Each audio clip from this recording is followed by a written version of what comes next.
Bukankah yang kerja keras Hajar yang dapat Ismail? Mungkin Anda yang konsep, yang dapat minyaknya orang lain.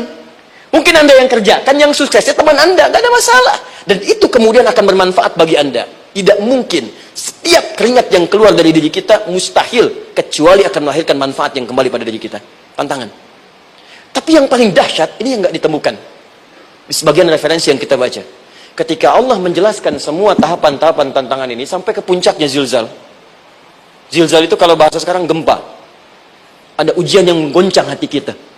Ketika Anda kerjakan, ya Allah, tantangannya dahsyat. Kenapa mesti saya, ya Allah? Kok nggak selesai-selesai, ya Allah? Itu wajar, teman-teman, itu biasa. Kata Allah, orang dulu saja mengatakan, mata nasrullah, kapan ini selesai? Berbahagialah kalau teman-teman sudah mendapatkan tantangan puncak yang paling tinggi ini. Ini artinya Allah sedang mempersiapkan Anda menjadi orang besar di kemudian hari. Dan cara mengatasinya diturunkan Quran surah ketiga ayat 142, paling kiri sebelah atas. Perhatikan dahsyatnya. Yang pertama diterangkan tantangannya, yang kedua dijelaskan cara mengatasinya. Saya mau berhenti sampai di titik ini, nanti saya terangkan cara berinteraksi dengan Al-Quran. Ya, perhatikan baik-baik. Kata Allah, jika kelak engkau sudah bisa memetakan tantangan ini, maka siapkan solusi untuk mengatasinya. Ayatnya dibuka dengan kalimat yang sama persis. Saya pernah sampaikan teori ini di dua perusahaan besar di Indonesia. Yang pertama, ada salah satu perusahaan, karena ini direkam saya nggak sebutkan perusahaannya, perusahaan otomotif besar, sedang turun gratis, kemudian juga ada inflasi yang tinggi. Terus saya terangkan teori Quran. Dia praktekkan berhasil, Pak. Padahal saat itu saya presentasi di depan non-muslim. Non-muslim. Selesai se-Indonesia dikumpulkan, saya bedah tentang ini. Dan mereka berhasil. Sampai sekarang naik lagi. Yang kedua, sama, ini direkturnya juga non-muslim. Tapi nggak apa-apa, kita diskusi. Dan mau mendengar teori ini. Dan praktekkan, naik. Ya, dulu di satu perusahaan minyak juga. Sedang turun, karyawan semua dikumpulkan. Lalu kita bahas tentang ini, kita terangkan. Yang ini yang paling menarik dari Al-Quran. Kalimatnya sama persis. Quran surah ketiga ayat 142. Am hasibtum an tadkhulul jannata. Apa Anda duga akan begitu mudah mendapatkan kesuksesan dalam hidup? Tolong fokus baik-baik. Jangan selalu mengartikan jannah dengan surga. Karena asal kata jannah itu artinya kesuksesan, kebahagiaan yang belum tampak. Surga, kenapa disebut dengan jannah? Karena itu puncak kebahagiaan kita yang belum nampak sekarang. Saya kasih rahasia ya.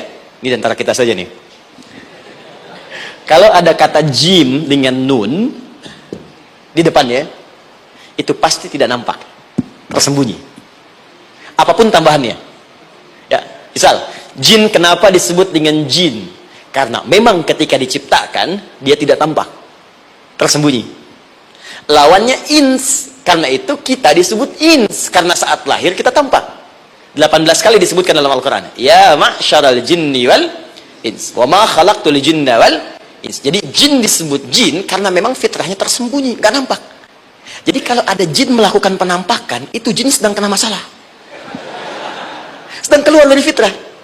Sama dengan manusia, harusnya tampak. Jadi kalau ada manusia yang senang sembunyi-sembunyi, dia sama dengan, bukan saya bilang, sedang punya masalah.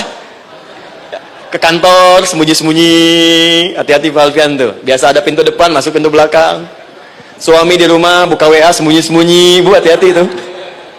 Pulang ke pintu belakang. Berarti sedang punya persoalan dalam hidup. Setiap ada jim dengan nun, pasti tersembunyi. Ibu punya janin. Rahim. Dalam rahim ada janin. Kenapa disebut dengan janin? Jim, nun, ya, nun. Karena sosok itu belum nampak dalam pandangan kita. Nanti kalau sudah lahir, baru tampak. Jannah, kenapa disebut jannah? Karena belum tampak dalam pandangan kita. Nanti kelihatan. Karena itu dalam Al-Quran, kata jannah itu tidak dikhususkan dengan surga.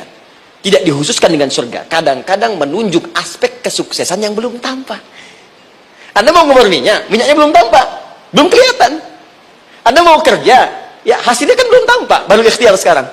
Karena itu orang Arab disebut kaya kalau mereka mendapatkan kebun yang tak tampak sebelumnya. Kebun anggur, bukan kurma, kalau kurma banyak. Kebun anggur, ada apel, ada jeruk, sampingnya ada sungai-sungai, disebut dengan jannah. Ya, kalau punya unta, nggak kaya di Arab, biasa.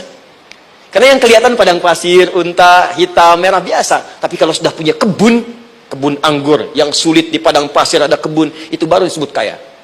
Karena itu orang Arab kadang mengartikan jannah dengan aspek kesuksesan yang belum tampak. Diartikan dengan kebun anggur, kebun apel, dan macam-macamnya. Perhatikan, am hasibtum an tadkhulul jannah. Apa Anda duga ingin sukses itu begitu mudah? Sukses jadi tidak. Walamma ya'lamillahu alladhina jahadu minkum wa ya'lamas sabirin. Perhatikan baik-baik. Sebelum Allah memastikan pada diri Anda terdapat dua hal yang paling utama untuk mengatasi tantangan tadi. Satu, jahadu. Kesungguhan. Serius. Jadi kalau mau sukses, mesti serius. Kerja serius. Cintai pekerjaan Anda. Ya, belajar anak-anak serius. Pastikan belajar dengan serius. Jangan cuma anak-anak duduk paling belakang, nggak pernah nanya, kadang ngantuk, pulang. Ujian, besoknya mau ujian, baru belajar. Ya, sistem SKS, sistem kebun. Ya, kadang-kadang sejam, Bu, Pak. Saya pernah ada orang di luar ngadu waktu di Libya, Ustadz, gimana ini orang Indonesia? Kenapa? Saya belajar 3 bulan. Besok mau ujian. Teman antum orang Indonesia pinjam catatan saya baru semalam. Dia dapat 8, saya 7,5.